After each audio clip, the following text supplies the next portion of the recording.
Buongiorno. We are looking at how to pronounce the name of this Italian professional tennis player. We're going to be looking at how to say more intriguing and often mispronounced names from tennis as well.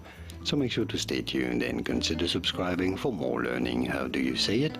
For reference, in Italy, in Italian, his name is said as Matteo Berrettini. Matteo. You do want to insist on the double T, make it twice as long because it matters in Italian. Matteo Berrettini. Again, insist on the double R and the double T of his last name, Berrettini. It'd be fine in English to say it as Matteo Berrettini. Matteo Berrettini. From Italian, Matteo Berrettini. And now you know. Here are more videos on how to pronounce more interesting names from tennis whose pronunciations aren't always obvious. Many get them wrong. You won't after watching those. I'll see you there to learn more. Thanks for watching.